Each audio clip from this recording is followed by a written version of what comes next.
Pre mà tôi test này cái chân chỉ cái rộp nơi nông đầm nào bằng bánh tôi sẽ cái plei ca để dẹp về 7 ngàyได้ตอบตนังการเชิงระบาดสำนักอากาศมหาสนาประเดี๋ยวโจฮอนไซน์ในยุโรปมันไตรในประเทศเช่นจากกัมพูชีอาดอมบันดัดมหาเทียมหามัดในยุโรปมันไตรมาเลเซียนักอันเชิงเบอร์ปัทะกถาพิเศษจุดดอนในสัตว์ในขนมสกอร์ชิไลพมบันนำไปโดยเฉพาะสมัยเชิงประมาตัวแต่สิจนตามดานกุศลในตัดเพียบต่างสองด้วยต่อเติม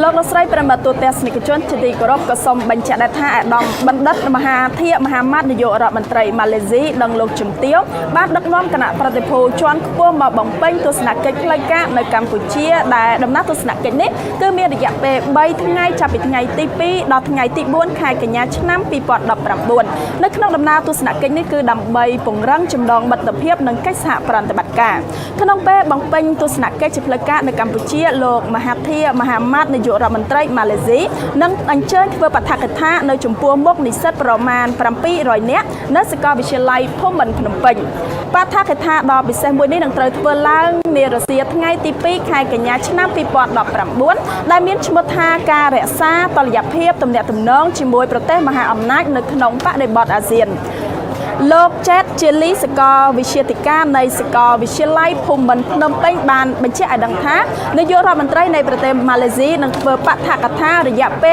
มวยเมาส์ดัง30 ในติงให้การกรงตกนี้ได้คือมีนิสัตโจร่วมประมาณปีรอยเนี้ยขนมนู้นิสัตในสกอร์วิเชียไลพมบันพนมเป่งรอยเนี้ยพร้อมเตียงอยู่วิจนดังนิสัตมาปีสลาเซ็งเทียดจำนวนใบรอยเนี้ยเทียดของใด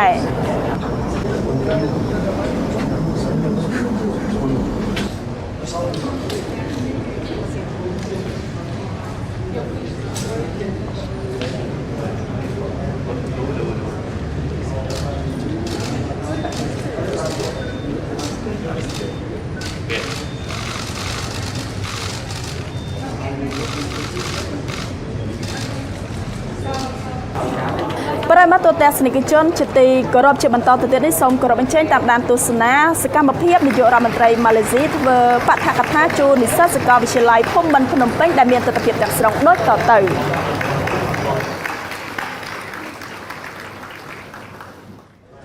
Your Excellency, Member of the Parliament, Ministers, Ambassador, Secretary and Under-Secretary of States, University Rectors, Presidents, Dignitary, Honor Guests, Professors, Faculty Members, Students, Ladies and Gentlemen, good afternoon.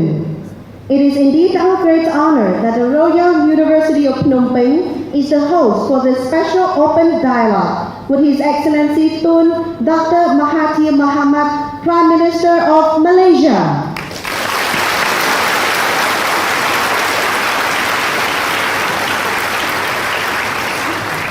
Without further ado, allow me to invite His Excellency Dr.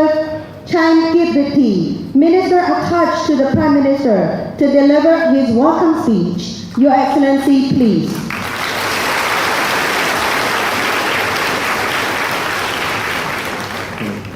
Hello.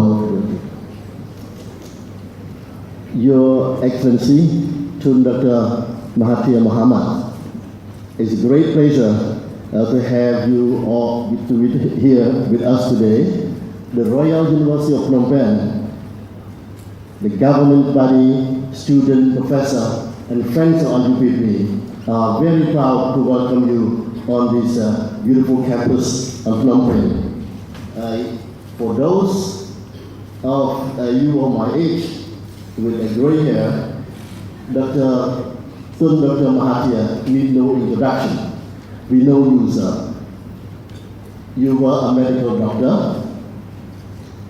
You came to politics later. You started your career as a great communicator at King Edward VII School in Singapore. And I know by reading your speech, reading many of your books, including Dr. Inurumi and also the Malay Dilemma, that you were making some extra money, like all medical students at that time, by writing papers for newspaper articles. It probably all those skills that will serve you all your life as a great communicator. And I know also, if I can quote you, that medicine is important. As a doctor, you can cure political, economical, and social diseases. And you said also that when you run a country, it's not about debate in the parliament, but you need activities and intervention. I believe that you may have been also inspired by the great German pathologist, Rudolf Virchow, who said that politics is nothing else than medicine on a grand scale. So, if you allow a little comparison that, like yourself, I went to the King Edward's 7 Medical School, to turn medical school of a national university. And also I believe that as a doctor, we can put our life in the service of people. But the comparison stops here for me. You have done a great deal of bringing Malaysia from a developing country like us in Cambodia from the 80s to 90s to a fantastic achievement that everybody recognizes. It takes good policy, it takes good leadership, it takes integrity, and it takes a vision of how education can bring a country to the next level, and you have achieved it. The last 3 points, point number 3 is that you have promoted these famous Asian values in the early 80s and 90s, along also with the late Lee Kuan Yew. Myself, being brought up in the Western values, it was a wake-up call.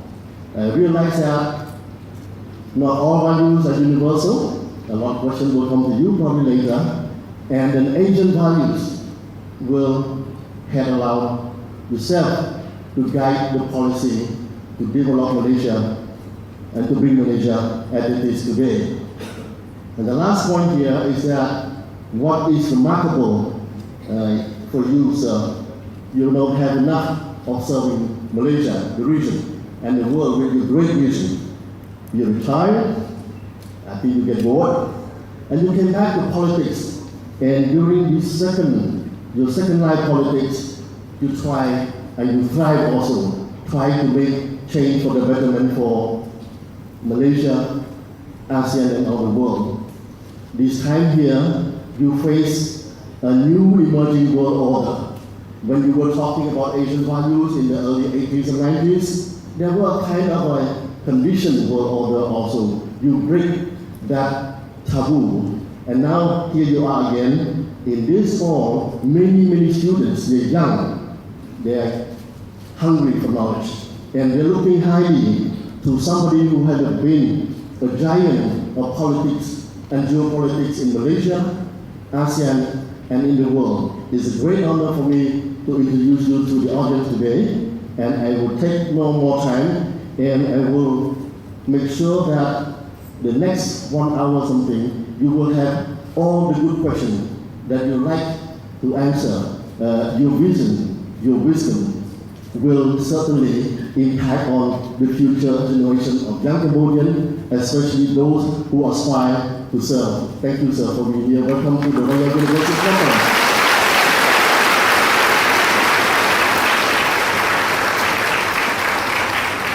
Thank you, Your Excellency. May I now invite you to take your seats and take the lead in moderating the session. The floor is yours. Hello. Good. Okay. So now with this introduction, I'd like to invite Dr. Mahathir to make a few statements to put the session into context before we start taking questions from the floor. So the floor is yours, sir.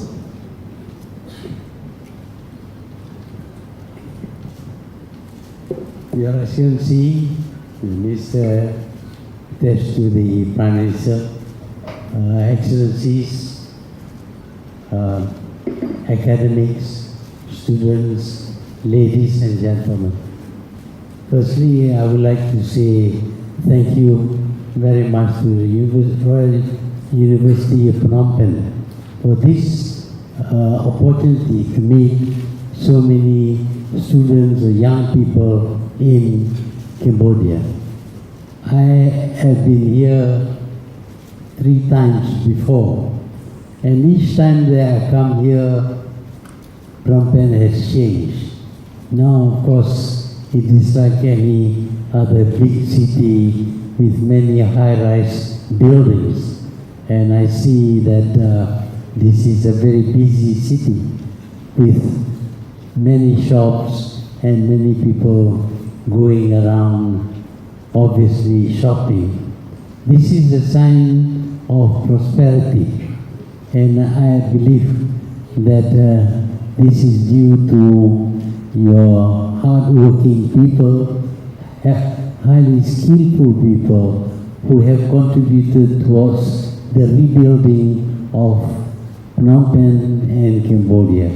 I'm glad to be back here, and I'm glad also to have this opportunity to meet the students and the faculty of the Royal University, and I hope that in the course of our question and answer, I would be able to explain whatever it is that you want me to explain. I thank you.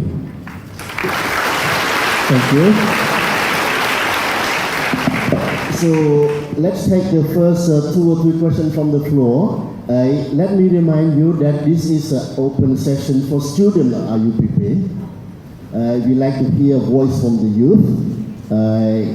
Journalists, please restrain yourself. You can talk maybe after. I give the floor to the students. Okay, so let's start with the lady there in the black. When you come to talk, introduce yourself briefly, what major you are, what major you are in, and your question. And a good question is a short question, a short sentence that ends with a question mark, please. So be clear, right to the point.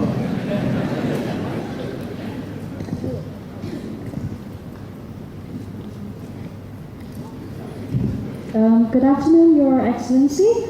Ton Dr. Mahathir Mohamad, it's a very great honor to be interacting with you in person.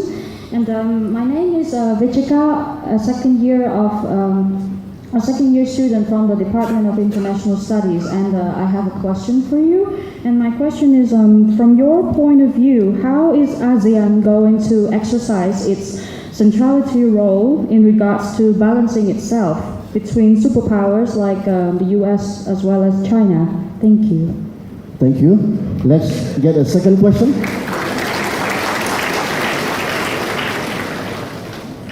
Yes, please. Gentleman with the white shirt. Introduce yourself and your major, what you're doing here. My high respect to His Excellency Ton Dr. Mahathir, Prime Minister of Malaysia. My name is Lim Chai. I'm from the Department of International Studies, Royal University of Phnom Penh. It's my great honor to have one question for Your Excellency. So, given the status quo of the geopolitical tension in our ASEAN region and the disputed area like South China Sea, so it seems to put a question on the ability of ASEAN in maintaining the regional peace and security. So in this context, from your perspective, will ASEAN still be effective in handling the regional security, and how should it act? Thank you very much. Thank you. Last question for this first sequence.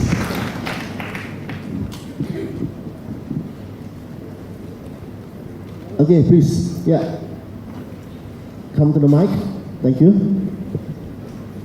Good afternoon, His Excellency and ladies and gentlemen. My name is Sukontia Poti Pisai. I'm from Faculty of Education.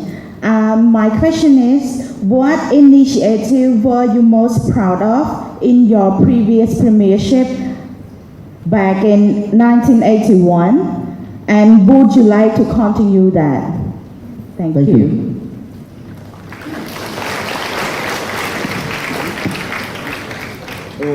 Can you repeat the question and be shorter, please? Right to the point. Come back, please.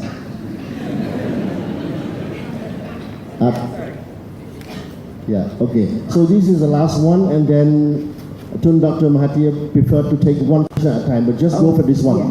Yeah. I would like to know what initiative were you most proud of? Okay, thank you. Yeah.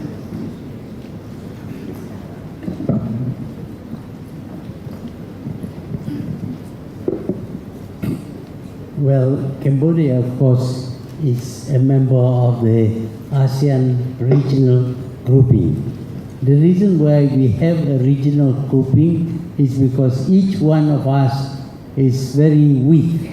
And when we go for international negotiation, if you go alone, then you don't have much weight or strength in your arguments. It's far better if you go, after having discussion with the ASEAN group, go as a group and talk as representing all the countries, all the 10 countries of ASEAN.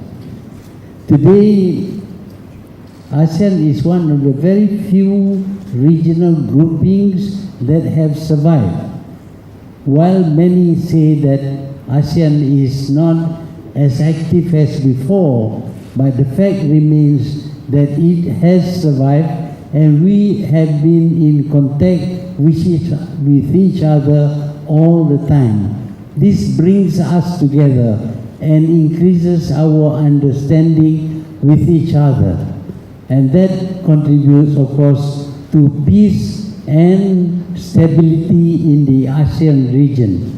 If you look at many regions in the world, you will find that ASEAN is one of the few peaceful and stable regions in the world. And because we achieve this because we work together. So ASEAN is still very relevant, and I hope that it will continue to strengthen itself with greater cooperation between the member countries of ASEAN. Then, China claims that the South China Sea belongs to China.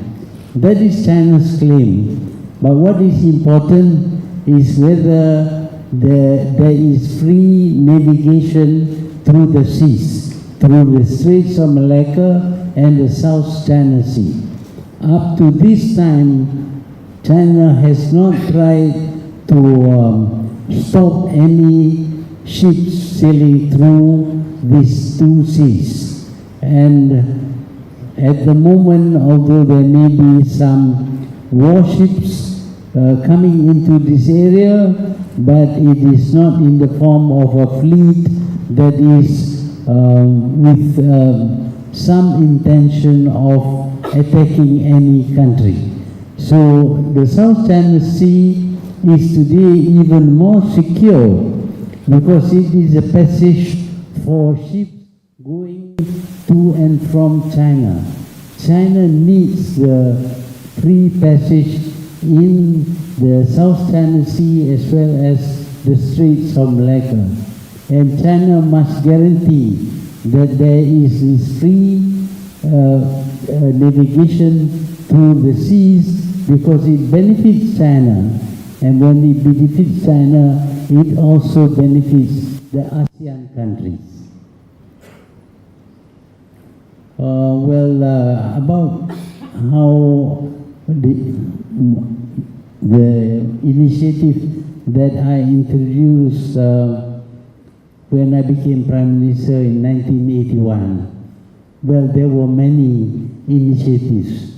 Among them is, of course, the Look East policy, the decision to be friendly with all countries, the rejection of war as a means of settling disputes, the preference for negotiation, arbitration, or a court of law wherever there is conflict. These have contributed towards the peace and stability of the ASEAN countries. And because of peace and stability, most of the ASEAN countries have been able to grow much faster than other countries which gained independence at the time we gained our independence. So the initiative that I introduced is not something unusual. It is the wish of everyone, I think, to have the region peaceful and stable, so that we can live a good life and enjoy growth and prosperity in our countries. Thank you. Thank you, Dr. Tun Mahathir. Thank you. May we have the next question? So we're going to take one by one. Yes, the gentleman with the blue shirt there. Good afternoon, Your Excellency, Dr. Muhammad Mahathir. My name is Tun Madine, and I'm a fourth-year student from Department of International Studies. I'm very honored to ask you one question, and my question is regarding the rivalry and the trade war between China and the United States. What kind of foreign policy do you think that ASEAN countries should pursue to maintain its neutrality? Thank you. Thank you. Trade wars are not constructive. They don't contribute much towards the betterment or the growth of the economies of the countries concerned. Unfortunately, trade wars by big powers also impact on the smaller countries. So we are suffering because of this trade war within the US and China. So what can we do? Well, first thing, of course, is in managing economies, we need to have good access to the markets of the world. If we cannot have the access to other markets, ASEAN itself can provide a good market for the products of ASEAN countries. I think that ASEAN should come together to decide on industrialization so that we can produce our needs largely by ourselves. In the process, of course, we will acquire the technologies that are driving countries of the world to develop and to grow. I think that the trade war is a waste of time, a waste of money, and very unproductive. I hope that both China and the US should see sense and stop these, well, silly things and try and negotiate or have arbitration or settle things in a court of law. After all, these are the people, especially the US, has always been urging us to accept the rule of law, but these trade wars are not in accordance with the rule of law. So I hope that those who preach democracy and rule of law should abide by the same rules that they propose for other countries. Thank you. Thank you. Next question, please. Yes, please. I think one at a time. If you have one, you ask one question, please allow other people to have a chance to ask a question. Please. Yes. Good afternoon, His Excellency. My name is Manint. I just graduated from social work degree. And my question is, as we know, Cambodia is one of Asian countries that have the highest number of youth. And youth is the most powerful to help Cambodia development. So I would like to hear from you, what are some advice that you can give to Cambodia youth? Thank you. Thank you. Well, the most important thing for the youth of Cambodia, as for the youth of Malaysia and other countries, is to be aware of what is happening around them and to understand what is happening around them, because they will see a lot of wrong things being done. When they see something wrong being done, when they grow old and take over the helms of their countries, they should not do the things that they know is not good for their country or for other countries. That is the first thing that youth must have, good knowledge and some analytical skill in understanding what is happening around them. Beyond that, of course, youth must build good value system. Good values determine whether you will succeed or fail, and whether you will succeed. So you must cultivate good values. What are good values? I think one of the most important thing is to have sympathy for others, to be considerate, not to resort to violence and kill people in order to achieve your objectives. So basically, we should not regard war as a means of settling conflicts. War is primitive. It is suitable for the countries of 2,000 years ago when they had no better communication. Today, with good communication, with leaders being able to meet peacefully all the time, we should not resort to war. Instead, we should try to solve all our problems and conflicts through peaceful negotiation, through arbitration, and through the resort to a court of law. That is the way that we should think.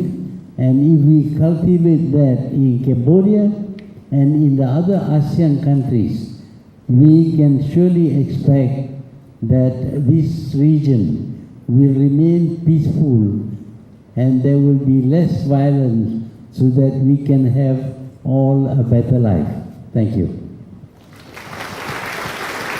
Thank you, Doctor, for sharing your philosophical view for the action of youth and your wisdom. May we have the next question, please? Yes, gentleman with the glasses over there. Yeah. Good afternoon, His Excellency and everybody who attend here. So my question for you is, one of the first things that you did when you came to power the second time was to cut a Belt and Road project. So everybody thought that the act was in fact to curb the influence of China in Malaysia.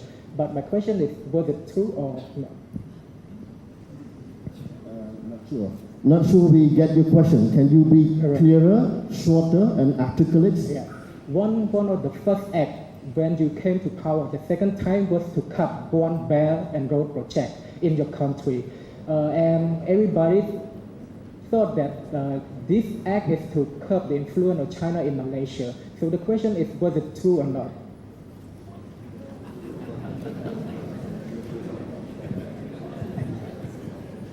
Well, as you know, this party, my party now, defeated the government. Where did the government lose to us? Because for 60 years, this government has never lost any election. But this time it lost because of what it did. It puts the country into a very difficult position where it owes so much money that it would be bankrupted unless the finances are better managed. So the people want to change the government because they see the government going the wrong way. So when we took over, the first thing we had to do, of course, is to correct the wrong things that were done by the previous government. And among the wrong things done by the previous government is to enter into contracts which are very, very big and involves borrowing huge sums of money. We could not afford to have this project because it costs too much. So when we took over, we would like to have cancel the project. But the contract is there. If you cancel the project, you will have to compensate the contractors for cancelling the project. And the compensation is very expensive, running into billions of ringgit. So we negotiated with the contractors to reduce the cost, and fortunately for us, we were able to reduce the cost by 20 billion Malaysian ringgit. I don't know how much real or your currency is for 20 billion, but I understand that $1 is about 4,000. So you can imagine how much money we save. That is simply because, not because we are angry with China or their companies, but because we cannot afford. We don't have the money. We can do the railway some other time when we have the money. But the best solution is to slow down, reduce the cost, and save a lot of money for the country. At the moment, we had a debt entered into by the previous government amounting to 1,100 billion ringgit. It would have bankrupted us unless, of course, we manage the loans carefully so as not to put us into a very difficult financial situation.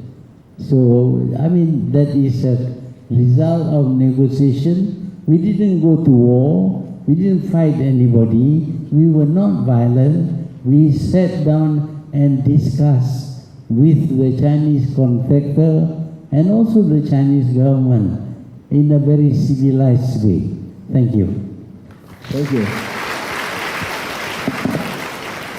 So what we can learn from you, Doctor, is number one, use diplomatic skills to negotiate at the table. Don't start a trade war, don't be violent, and put the interests of your country first in your negotiations for business and debt. Thank you. Next question. Yeah, far in the back there. Yes, can't see you. Okay. Good afternoon, Your Excellencies, Tun Dr. Mahathir Mohamad. My name is Nonsanang Semani. I'm a third-year student at Department of International Studies. Mr. Prime Minister, my question is, why did Malaysia desire to conclude the RCEP agreement with just 13 countries instead of 16 countries? Thank you.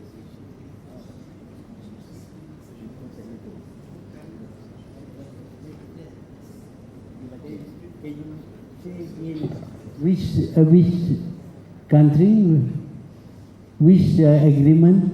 RCEP agreement, Regional Comprehensive Economic Partnership.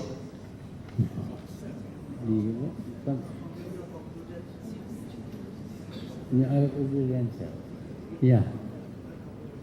Well, when you enter into agreements, it must be something that is good for you. Otherwise, you don't enter into agreements. I suppose it's a very general answer, maybe not specific. In the case of the TPP, the Trans-Pacific Partnership, at one time it was proposed by America. There were 29 chapters in the agreement, and all of them were in favor of the big companies of America. And because of that, we refused to join. But this time around, America is not in. We have agreed to join, but there are certain provisions which we have to study very carefully so that we will not lose out because of our commitment under the agreement. Thank you. Thank you, Doctor. Next question, please. Yes. Yeah.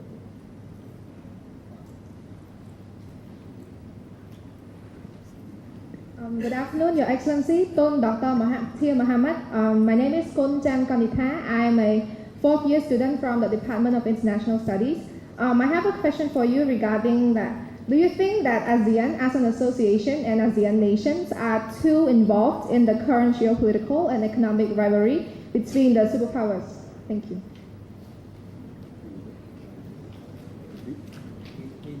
Yeah, can you repeat the last part and speak slowly? We're not racing, we're thinking. Again, my question is, Slowly, please. Do you think that ASEAN as an association and ASEAN nations are too involved in the current geopolitical and economic rivalry between the superpowers? Thank you.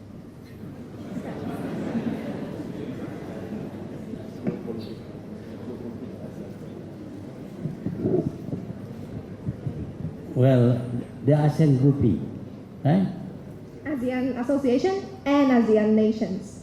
ASEAN association. Well, of course, any association will have to focus on what matters most to the association. Now, the ASEAN grouping is a grouping of weak countries, not powerful countries. We have to look after our interests. Sometimes when we enter into agreements, we find that we will lose out if we enter into such agreement. And therefore, ASEAN is always focused on the improvement in the condition of the ASEAN countries, their ability to grow and to become more prosperous. That is our main objective whenever we have any agreements or negotiation with other countries. That is our stand, and I think that is also the stand of all other associations. Europe, for example, thinks about Europe, NAFTA or North America Free Trade Agreement between Canada, Canada, US and Mexico. They focus on their interests. So we must focus on our own situation and make sure that whenever we enter into any agreement, the agreements are good for our own well-being. Thank you. Just a second. Dr. Mahathir would agree with me that the last 6 or 7 questions, 8, come from the Department of International Studies. And this student made me feel that I lied to you by telling you that RUPP is a comprehensive university. We'd like to have questions, you agree with me, from students from mathematics, from philosophy, from physics, from engineering, from arts. That's RUPP, right, Mr. Rector? Okay, next question.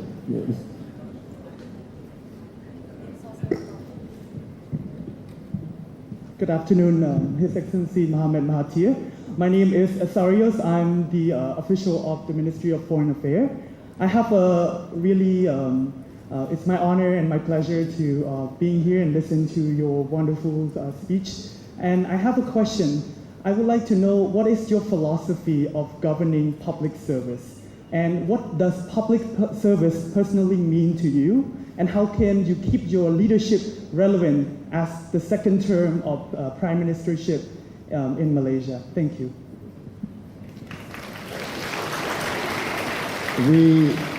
Dr. Mahathir here will take this question because you look young. You're not a student, but you look young, so it's okay, Doctor. Thank you. Well, when you become the government of a country, naturally you have to work for that country. It is all about serving the public. That's why we call it a public service. And when you say it is a public service, it must serve the public. And in the case of Malaysia, when we became independent from the British, which was a colonial power. They ruled the country for their own good, not for our good. Once we attain independence and rule our own country, we have to think about our people. What do they want? Well, obviously they want to be better off, they want to be more prosperous, they want to be proud of their country. So the government has to work hard to find how they can strengthen especially the economy of the country, reduce unemployment, create new industries, and generally prosper the country. Once you do that, the people will continue to support you. The moment you forget and you abuse the power that you have, they will throw you out. And that's what happened to the last government of Malaysia. The people supported that party as a government for 61 years. But when they went astray, when they forgot their duties to the public, they were thrown out by the public. That is the way things should be, because when you have a government that doesn't care for the people, it shouldn't be allowed to continue. Thank you. Thank you, Doctor. More questions? Yes, please. Yes. Yeah, you, that lady. Hopefully not from international studies. Good afternoon, His Excellency. My name is Ian Srayla. I'm from Department of English, and it's my great honor to be given an opportunity to ask you a question. And my question is, should Asian community democratize their country based on American or Western standard, or localize the democracy based on their country current situation? Thank you. Asian values.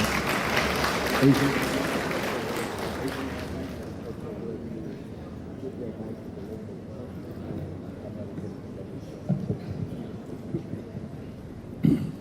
Well, the world is getting smaller. Countries which used to be far away from us are now very close to us. So we will be affected by what they do. But at the same time, they should be affected by what we do. We should be proud of our own culture, our own history, background, because our civilization, especially the Cambodian civilization, is much older than many of the Western civilization. Certainly it is older than the American civilization. America is a very young country. Compared to Cambodia. You know, here you have such relics like all the great temples here. These were built long before there was any America at all. So why are you not proud of your own culture, your own ways of living, of thinking? But today, because of easy communication, you can see what's happening in other countries. Sometimes you copy them, which is okay if the things are good. I think their systems of government, democracy, for example, is very good. We should copy that. But when they decided that men should marry men, you want to follow that? Women marry women. You know what would happen if you adopt that culture? There'll be only one generation. Because neither the man who marries men can have a child, nor the woman who marries a woman can have a child. Let them do it. We don't do such thing. Or for that matter, you know, before when I was a small boy, if I wear sarung that is torn, people will laugh at me. But nowadays, you spend so much money buying torn clothing because that is fashionable there. Why should you copy?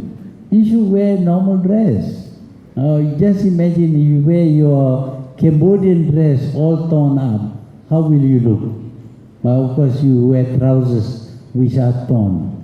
So while we should learn from others, at the same time we must be wise enough to reject what is not positive, what is not going to contribute to our own well-being.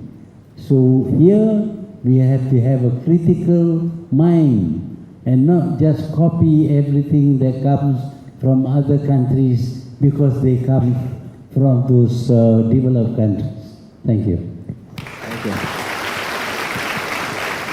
I think they will remember your advice, Dr. Mahathir. Okay, next question. So we move from international studies, somebody from English. I hope that from chemistry, from physics, you have a brain to think. Somebody had to talk about geopolitics of rare earth, geopolitics 5G. So engineers, chemistry, any questions? Yes, there, with the polo, white polo.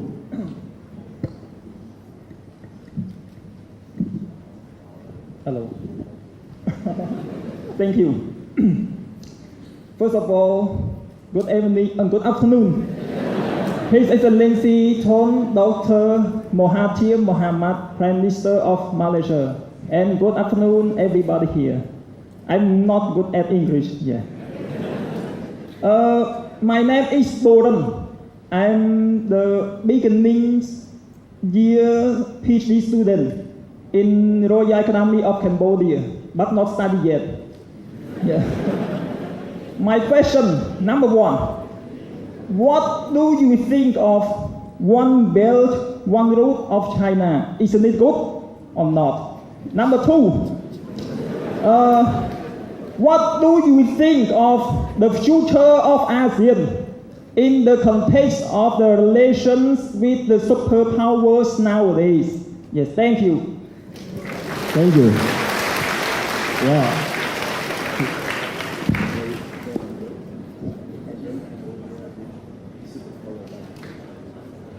Very clear, very powerful, very scary.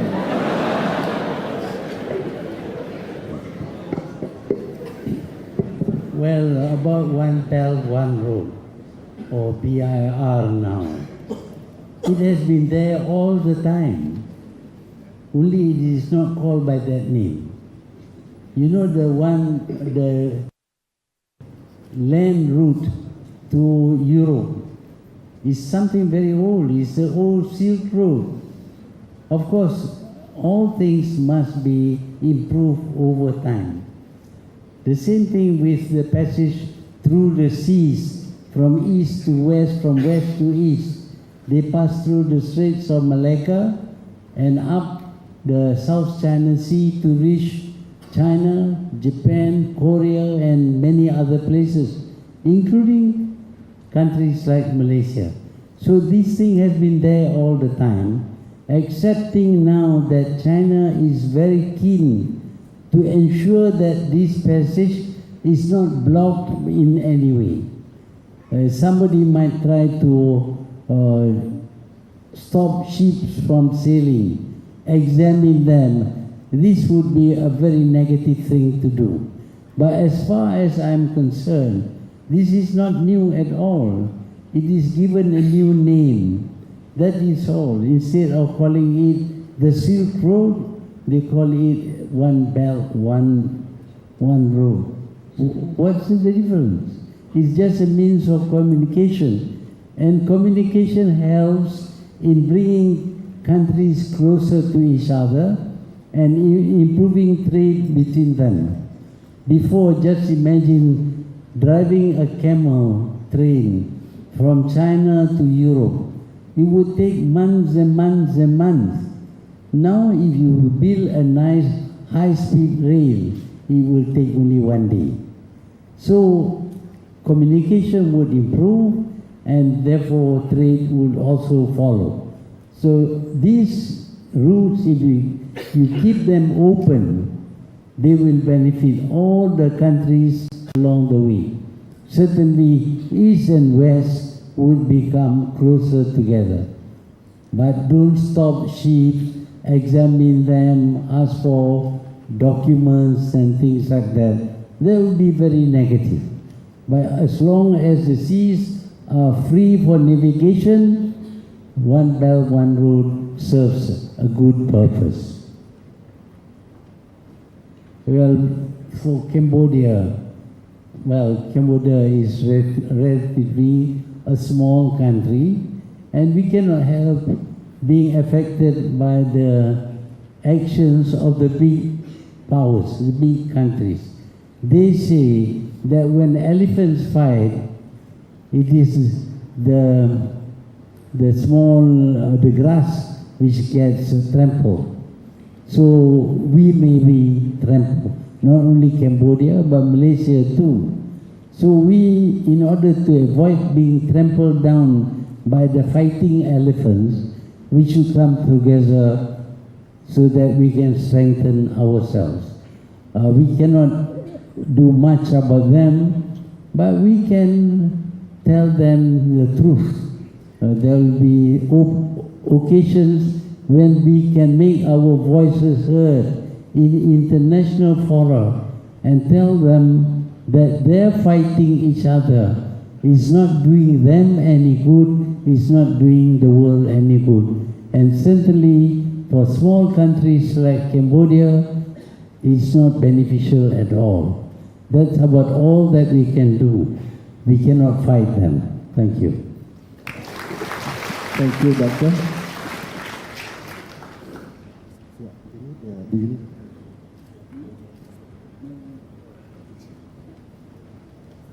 Okay, so many hands. Let's go to that side here. Yes, the lady there. Yeah, light blue shirt. Good afternoon, His Excellency Dr. Mahathir Mohamad. Thank you for giving me the honor today, and I am a student from the Department of Tourism, 3rd year, and my name is Liang Pagdarina. And my question today is, what good traits may ASEAN cultivate from Malaysia's past experience towards the building of an Asian multicultural identity? Thank you.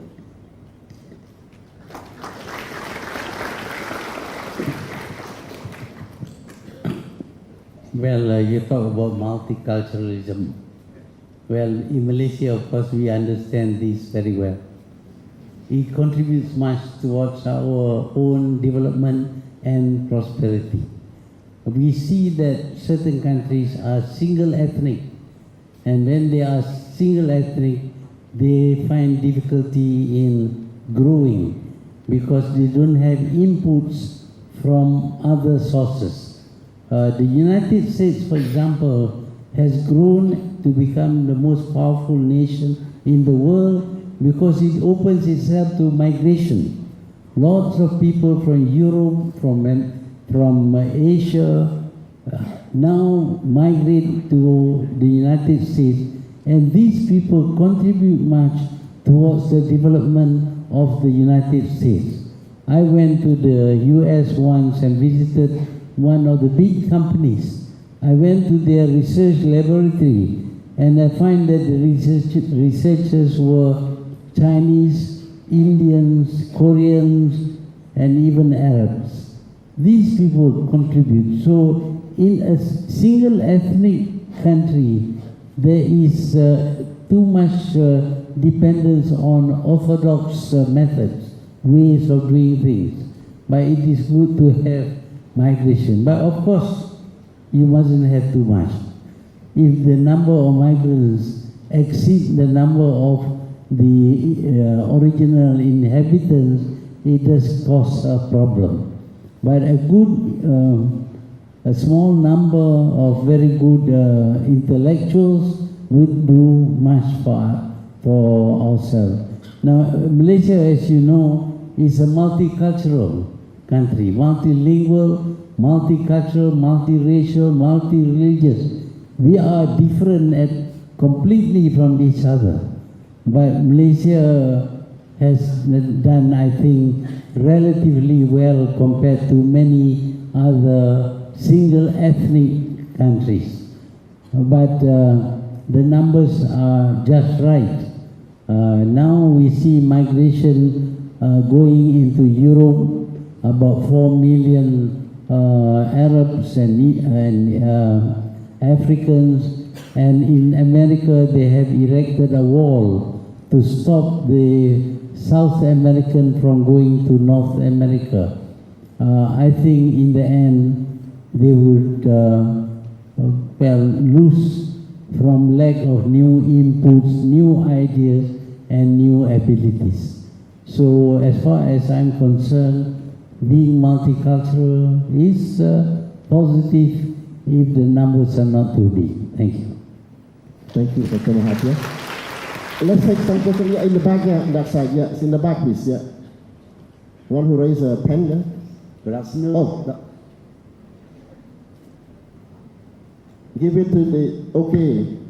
You're vulnerable. There's a Buddhist monk who wished to take the floor. Good afternoon, His Excellency. So I'm very happy. My name is Chani. I'm a student at Prasanuraja Buddhist University in Cambodia. So my question is, what do you think the number of ASEAN will live in a member like British? Because in the future, British will leave the EU. So this is my question. Thank you very much. Can you repeat it, please?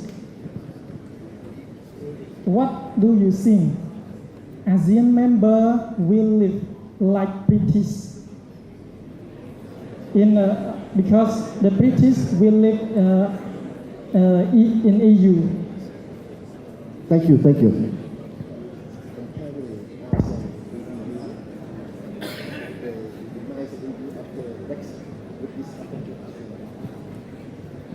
Well, what happens to EU can also happen to ASEAN. But ASEAN is not as tight a grouping as the European Union. The European Union went too fast. They wanted a single currency, they wanted single laws, they had their own parliament. All these things negate the existence of their members. Because each member has his own identity. They're trying to force a European identity that is common to all. And we find people are able to travel to each other's country, but what happens, of course, is that the poor people move to the rich countries to work there. And as a result, of course, the people in the rich countries find too many people from the poor members of the European Union in their countries, and they don't like that. And so they decide they should exit the European Union. But ASEAN is different. We are merely an association, not a union. An association means we retain our identities, we retain our own ways of doing things, our own policies. But on certain things, we make a common stand. For example, in terms of trade with other regions, we must have a common stand. But in terms of our cultures, we retain our own separate cultures. So if a country were to leave ASEAN, it does not destroy ASEAN, because we are not a close-knit unit. We are a very loose association of countries that believe in certain ideas like peace and prosperity for all. So I don't think it will happen in the ASEAN grouping. Thank you. Thank you, Dr. Mahathir. It's quite reassuring to hear your vision about the future. Let's move to this side. Yes, please. That gentleman there. Yeah. Black shirt. Yeah. Oh. A very good afternoon, His Excellency, and a good afternoon, everyone. My name is Rotayut from the Faculty of Education. Since you have mentioned a lot, and thank you for the response regarding the relation and multicultural things that happened earlier, my question is to follow up on most of the things that happened today. What is the key indicator that we have achieved unified ASEAN?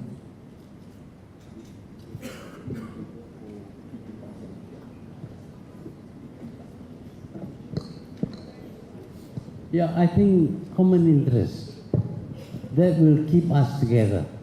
We feel that we are overwhelmed by powerful countries, and because the powerful countries can easily take on a small country, then we are going to lose out.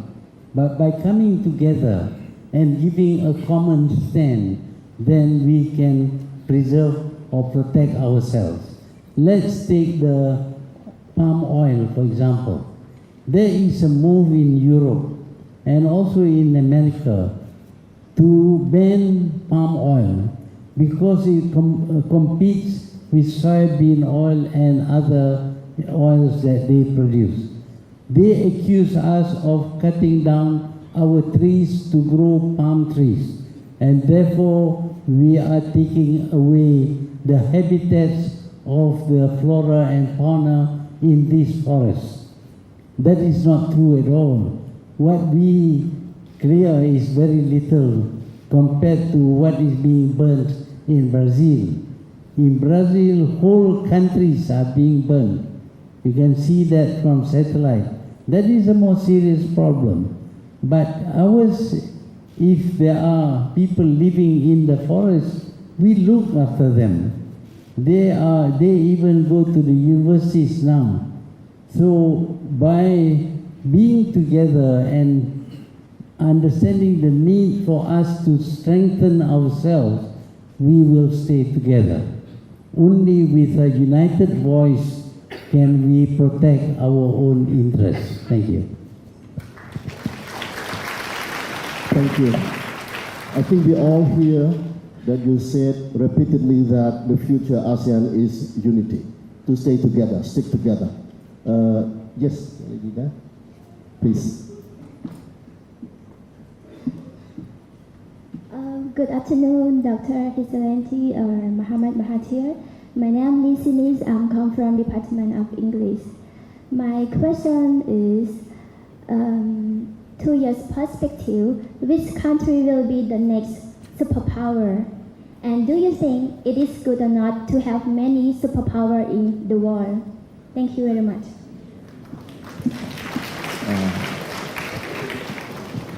They look at you as a crystal ball reader, sir. There was once a Cold War between the Western powers and Russia. And we thought at that time they should stop this Cold War and let the Western powers win, because the Western powers are great democracies, they are very fair to everyone and all that. And the Cold War ended with the Western powers, the great democracies winning. But unfortunately, when they become great and they are no longer challenged by the Eastern powers, they become big bullies. They make sure that Europe will have no war, but they also make sure that other people fight wars, and they supply the arms, they supply the money, they make a lot of money from the wars. So they look after themselves, but it's not good really for the weaker countries. This is what is happening in the Middle East. They said they want democracy, regime change, and you know what happened when they have regime change. Today, Syria is almost wiped out. Iraq is in a bad state. Yemen is fighting. That is the effect of trying to have regime change among countries which are not ready for democracy. So while the powerful countries look after their own interests, they are not looking after our interests. So we must stand together and confront them in their attempts to destabilize our countries. Thank you. Thank you. Thank you, Dr. Mahathir. Yeah, in the back there, yes, please.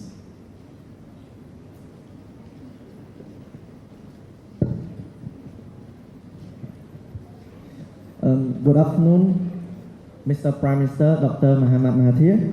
My name is Minchan Vishna, a second year student of Department of International Studies. It is an honor to be here, and I have a question regarding to the ASEAN, US and China. As one of the ASEAN leaders, what do you think about the upcoming ASEAN-US maritime military exercise? And is it a threat to the to China over the South China Sea disputes or not? Thank you. Can you repeat it, please? You study international studies, you were very clear with your attention to your statement. Slowly. As one of the ASEAN leaders, what do you think about the upcoming ASEAN-US military exercise? And is it a threat to China over the South China Sea disputes or not? Thank you. Thank you. Well, in the first place, this game of having some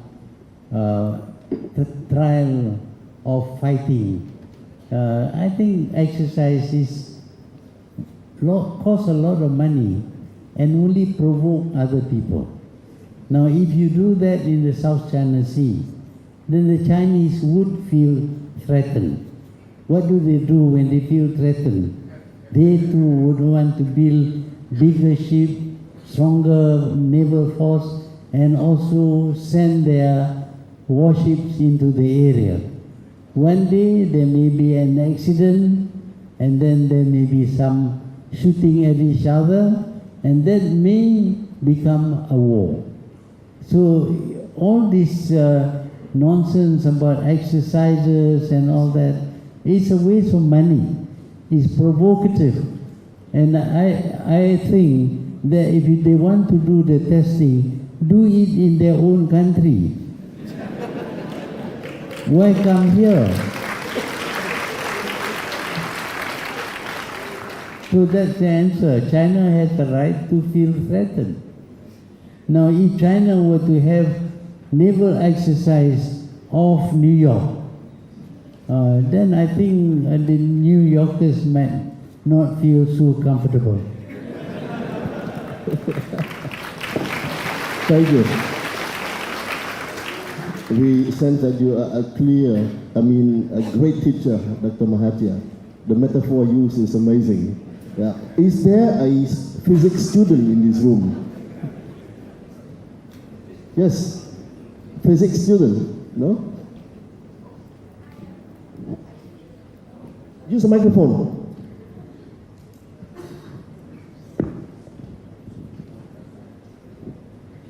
Yes, I am a computer science student.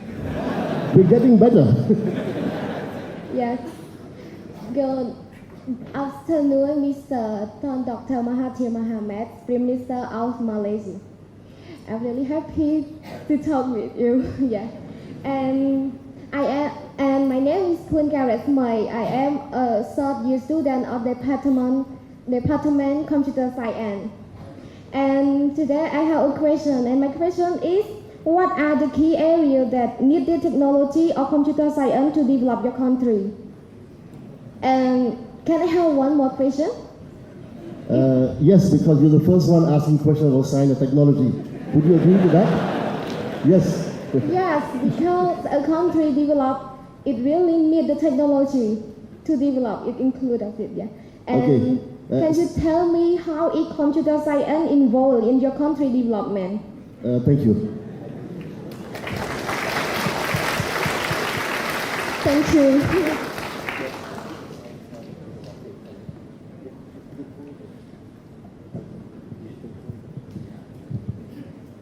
Well, we know nowadays there are computers. Life was much easier when there were no computers. But when you have this new equipment, you can make use of it in many ways. It depends upon you. You know, because of ease of communication and speed of communication, then companies like Apple, like Microsoft, find that now they can give information at a faster rate in greater numbers than before. Before you have to go to the library, you have to look through the list to find where the information is, and that takes hours. Now, by pressing one button, you get all the information. So once you get information like that, you can make use of the information for all kinds of things. For example, if you want to buy something in New York, you can just press a button, look at the illustration, decide to buy, send a message, and they will send the thing to you provided you pay through your telephone again. So ease of doing business is one of the advantages of the development of computers. Beyond that, of course, is the spread of knowledge, where before you need to go to the university to learn how to make an atom bomb. Now you can make an atom bomb just by looking at the computer and blow up this whole world. So it depends upon you really. All instruments are good, but in the hands of bad people they become bad. I always tell people that a knife can be used to carve beautiful things, but a knife can also be used for stabbing people to death.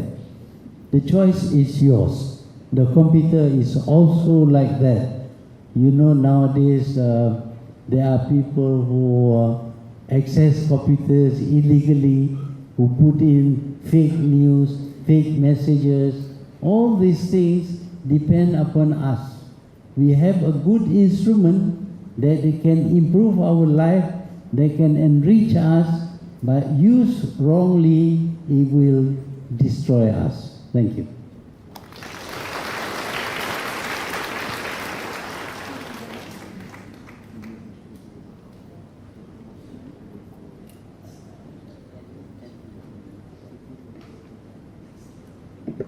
I think Dr. Mahathir deserves a round of applause for his energy.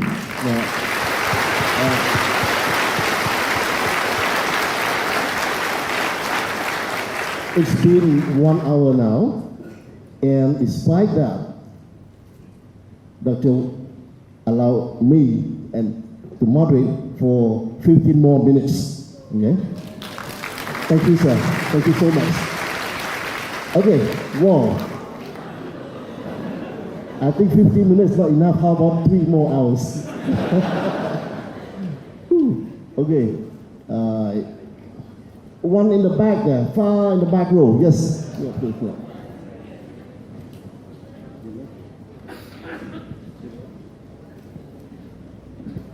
Hello. Thank you. First of all, I would like to say good afternoon, Dr. Mohammed. Yes, Dr. Mohammed and ladies and gentlemen here. My name is Pandi. I am from Department of Mathematics. Yes, please. Mathematics and things. Mathematician can think. Mathematics, yeah.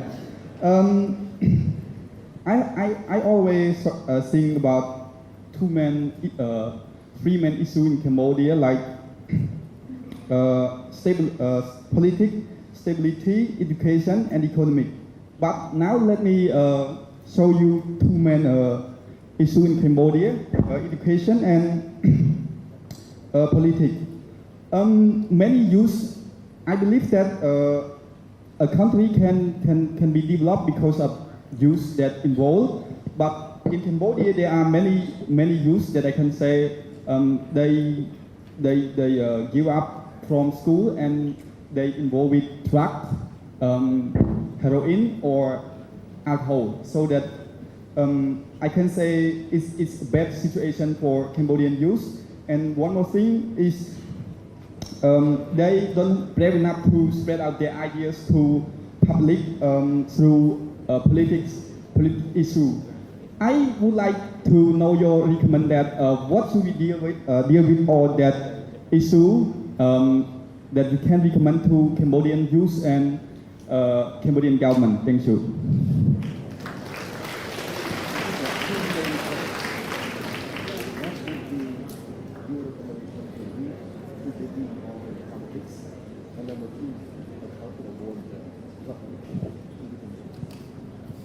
Well, it is a big choice for young people. Young people are idealistic. They see that things should be beautiful, but they are not. And they ask why. They cannot understand why their country is behind others, and they feel unhappy about it. But these are things that they cannot at the moment do much about it. They need to be older, and when they take the reins of government, then they can put their ideals to test. And unfortunately, they will find that it's not as easy as they thought when they were young. That is the problem. But we need young people to be idealistic, to want to see the best of things, to want to see everything is fine, everything is beautiful. But achieving those things is not easy. But having those ideas are good, because then they will bring changes to the whatever it is that they feel need to be changed. In Malaysia, of course, youth are very active, but we realize that, and we decide that the age for voting should be reduced from 21 to 18, because we think that even at 18, they are already mature enough to be able to understand the situation and to maybe think up of solutions to the problems of society. So that is what youth should always be, that they have great ideals and they should strive to achieve their ideals, and even if they fail, that they should not be disheartened, should not give up, but should keep on trying. Now, with regard to drugs, well, this is a universal problem. We have this problem in Malaysia too. The trouble is now drugs, where before you get drugs from plants, like the opium plants and cannabis and things like that. Now in the laboratories, they can come up with new chemicals which are equally, if not more, dangerous. So the problem with us is that we do not discipline ourselves. Why don't you take drugs? It's because you know it is bad. Not because there is a policeman nearby, not because there is a law. You don't take it because you believe it is bad for you.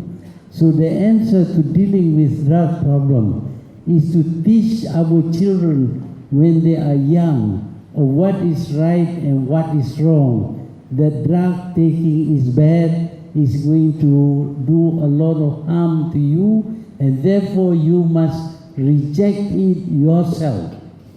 Like many of us, we are not taking drugs. I'm not taking drugs. I don't even smoke. You see, but this is my own decision, not to take drugs, not to smoke. And it is a very strong resistance towards doing what is wrong. So we have to build a culture that rejects drug taking and even smoking, so that we will not be, we will not suffer because of taking drugs. We can have laws, we can have punishment. In Malaysia, we have death sentence for people who deal with drugs, but even then, it still happens. So we need to have a culture that rejects drugs completely because it is bad.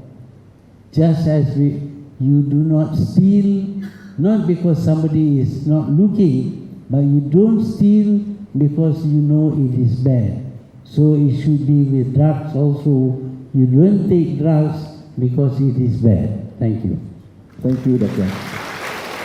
Okay. Wait a moment. I see a roll there, up there, looking down to us quietly.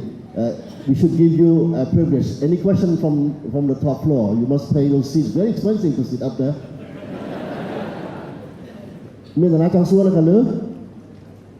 No?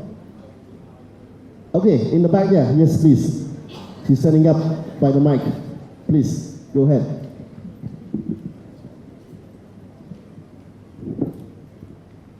Assalamualaikum and good afternoon. My name is Hasanat. I come from Cambodia Muslim Media Center and I graduate from Royal University of Phnom Penh too. Today I'm so glad to be here to ask a question from my heart to Dr. Mahathir Mohamad. What is your major? Khmer literature. Wow, fantastic. A round of applause. Yeah, as I see, in Malaysia and Cambodia, we have minority. In Cambodia, have Muslim, Vietnamese, and many minorities, and in Malaysia also. So I want you to sharing about your leading. How do you lead your country to be peaceful with many minority? Yes, thank you. Thank you.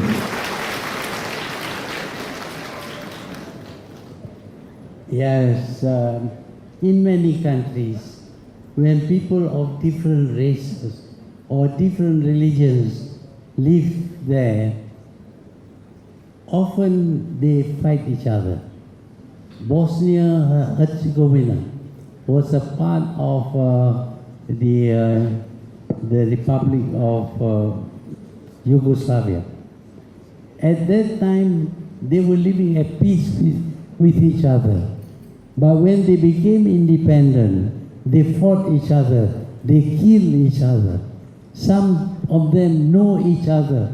They were friends before, but they fight and kill. And in some countries, like in Myanmar, unfortunately, when they became independent, they expelled the Indians, and now they are expelling the Rohingyas. But in Malaysia, when we became independent, there were already a lot of non-indigenous people. The indigenous people are the Malays. They are Muslims. But we have always had Chinese and Indians living in the Malay states. And we accept them. And when we became independent, we accepted them as citizens of our country. They contribute towards the development of the country as much as the others. So there is no reason why we should fight against them. So we accepted these minorities and we give them a place in the politics of the country. Every government of Malaysia would have Malays, Chinese and Indians in the government. Because of that, the country is at peace. Because we treat the minorities as if they are people of the same citizenship and therefore they deserve to be given all the privileges of citizens. And as a result, there was peace and the country was able to develop. But if you are so very, where you cannot accept people simply because their race is different, their religion is different, then of course you are going to fight each other. And when you fight each other, you destroy the whole country. So that is again your choice.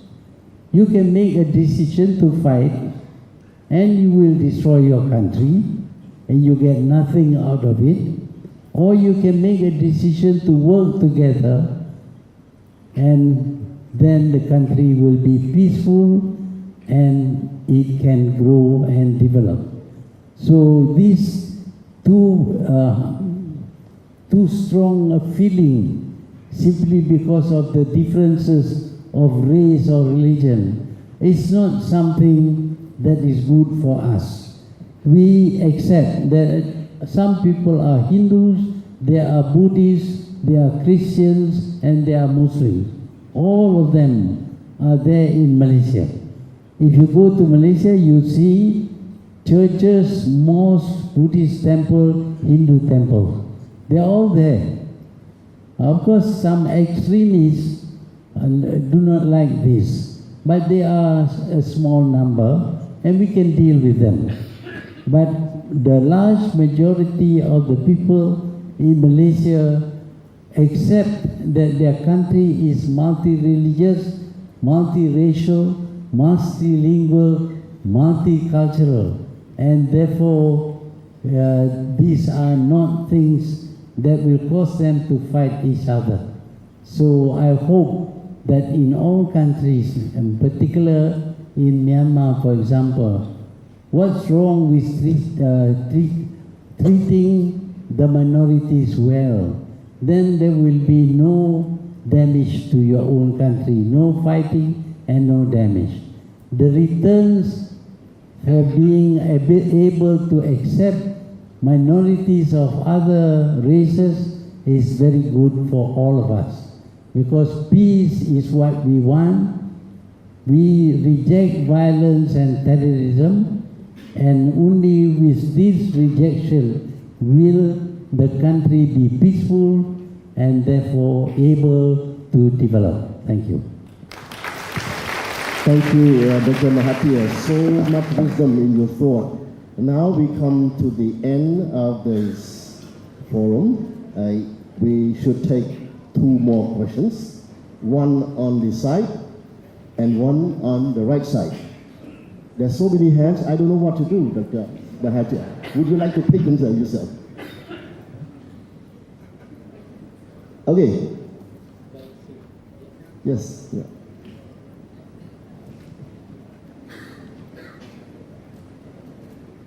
Good afternoon, Your Excellency, Dr. Mahathir Mohamad. My name is T. Supanyarot. I am currently a junior at Institute of Foreign Languages and American University of Phnom Penh. So it is my great honor to have one quick question. So my question is, what can we expect to see from your 3-day official visit to the Kingdom of Cambodia? Thank you. Oh, it's fantastic. What a question.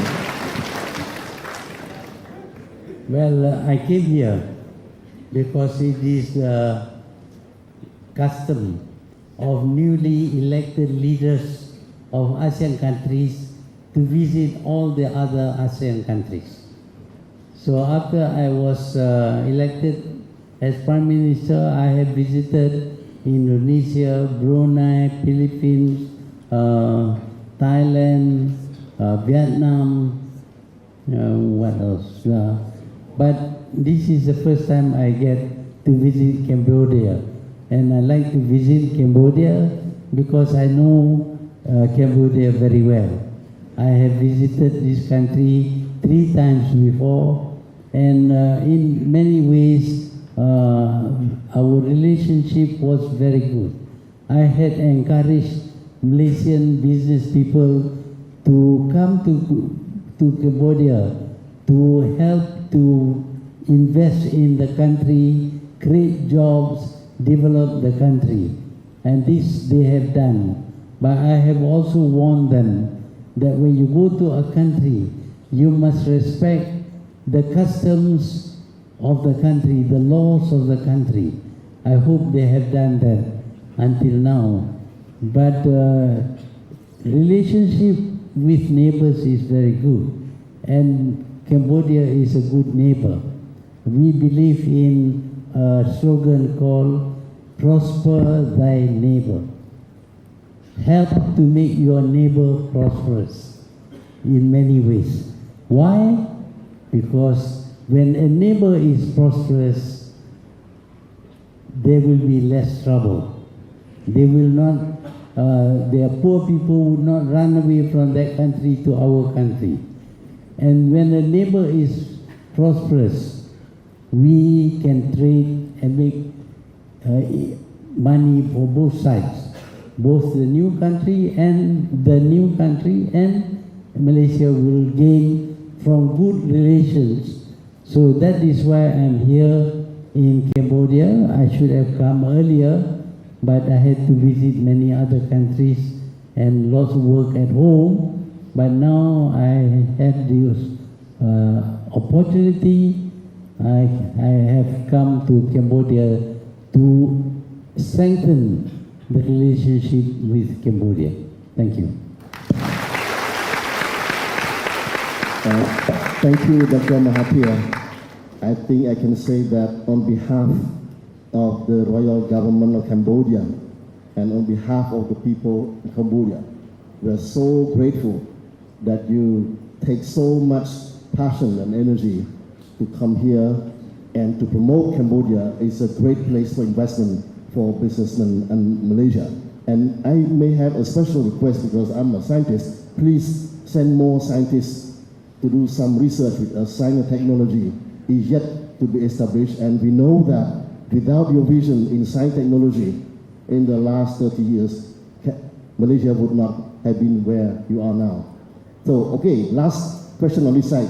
Dr. Mahathir, it's your choice, please.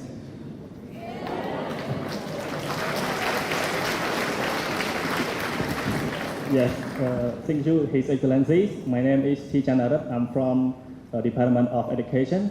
My question to you is, would you mind sharing for Cambodia in the member of the ASEAN of your presented pros and cons of foreign direct investment, like Indian investment, specifically Chinese direct investment? And to further that questions, what measure and means have you done and have been doing in order to maximize the benefit as well as maintain the social security for your country at that moment and at now? Thank you.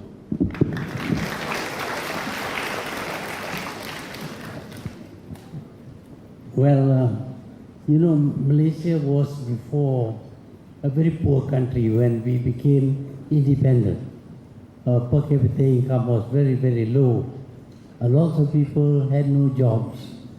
And so we decided to open up new plantations for pioneers, for people to work in plantations so that they can make a living for themselves.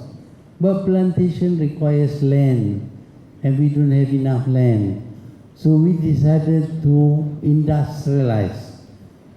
But we have no expertise, no technology, no capital, no knowledge about running big companies, and no knowledge about the market. So how could we industrialize?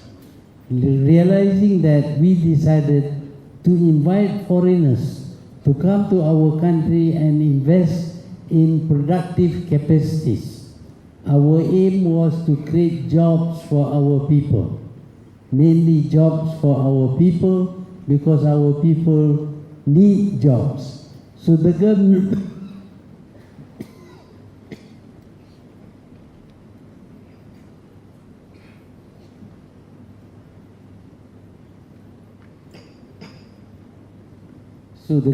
was willing to forgo taxes. We don't collect taxes from FDIs, foreign direct investment, so as to be attractive. And they came in droves to Malaysia to set up factories, employ many of our people, and produce goods for our own consumption and for export. And we became rich because of that. But the interest of Malaysia is safeguarded. We want the workers to be Malaysians because we want to create jobs for our people. And they did that. We want them to bring in the money. Inflow of money is always good for a country. We want new expertise in doing business and in technologies. These foreign direct investors bring in all this. As a result of foreign direct investment, eventually our people learned how to manufacture goods, how to run big factories, how to export to world markets, etc. And because they learned these things, now we are not too dependent upon foreign direct investment. We can expect our own people to set up factories, produce goods, market the goods domestically, and also export and enrich the country. So our interest is looked after by foreign direct investment. However, we cannot afford to have one country dominate all the FDIs. So we are careful to source FDIs from very many companies. Today, the Chinese are very rich. They have the technology. They would like to come to Malaysia. We welcome that, but to a certain extent, we have to exercise some control so that they do not dominate our economy. So we look after our interests, but we also look after the interests of the foreign investors so that they will always want to come to Malaysia and help to grow our economy and enrich our country. So foreign direct investment is not bad, but of course, like all things, we have to control the growth of foreign direct investment. Thank you. Thank you. So, thank you, Dr. Mahathir. We come at the closing part of this open dialogue. Would you allow one last question from your humble moderator?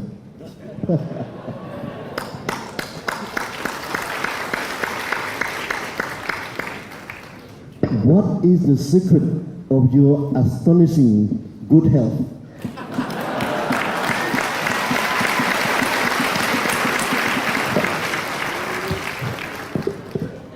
Well, it is not a secret. It's something very simple. If you escape certain fatal diseases, then you should live a long life. But to live a long life, you do have to be a little bit careful about what you eat and all that. Because today, sometimes there's so much food around that when the food tastes good, you like to eat too much. When you eat too much, your stomach grows bigger. When your stomach grows bigger, you have to eat more in order to assuage your hunger. And the stomach grows even bigger. And when you take too much food, you get fat. And when you get fat, the heart has to work harder to pump the blood. The liver has to work harder. And the other organs also have to work harder. Where they could last for 100 years, because they overwork, they last only 50 years. So it's very simple. Please don't get fat. Thank you.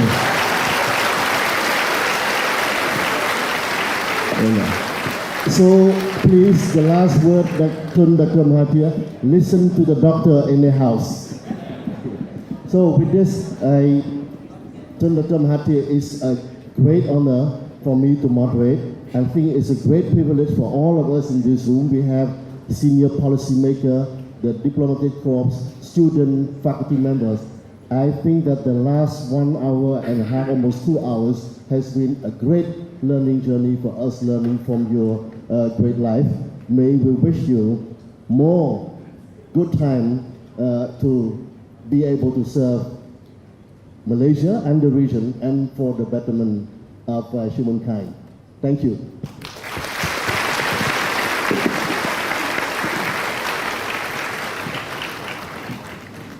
Ladies and gentlemen, another round of applause for His Excellency Tun Mahathir, Prime Minister of Malaysia, and Minister attached to the Prime Minister.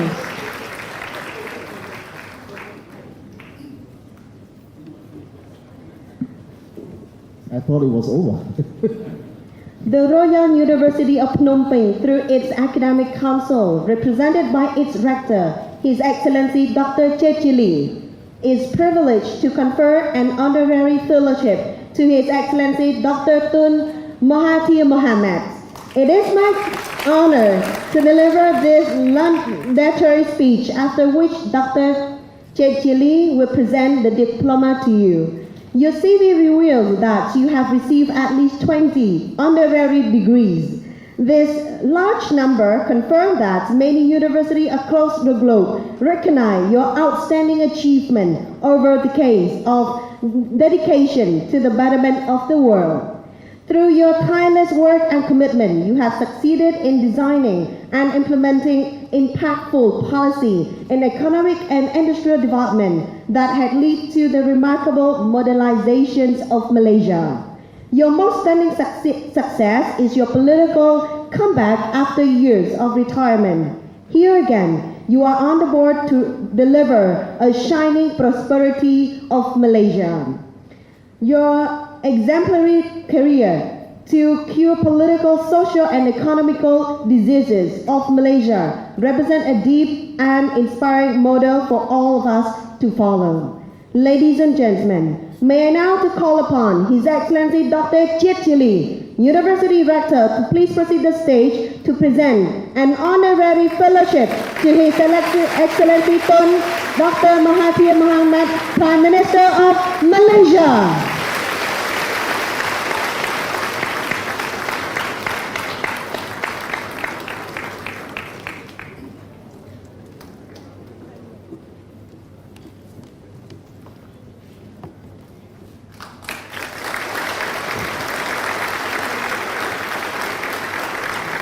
And in token of appreciation of this special visit, our University Rector also has some small gift to His Excellency Tun Prime Minister as well.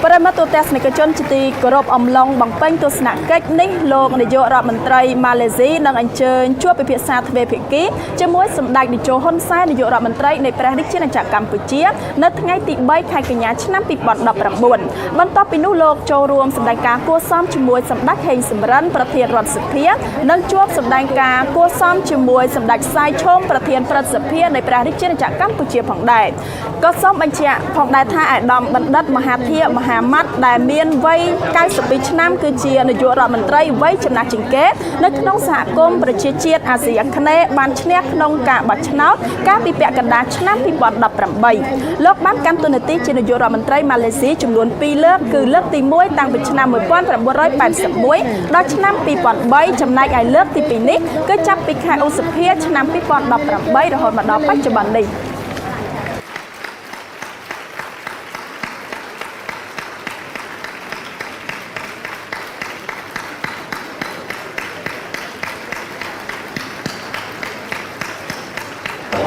លោកស្រីប្រិមត្តទស្សនិកជនជាទីគោរពនាងខ្ញុំថនបញ្ញាទូរទស្សន៍ជាតិកម្ពុជាធ្វើសេចក្តីរាយការណ៍ពីសាកលវិទ្យាល័យភូមិន្ទភ្នំពេញនៅពេលនេះចាប់តែប៉ុណ្ណេះសូមអរគុណសូមគោរពលា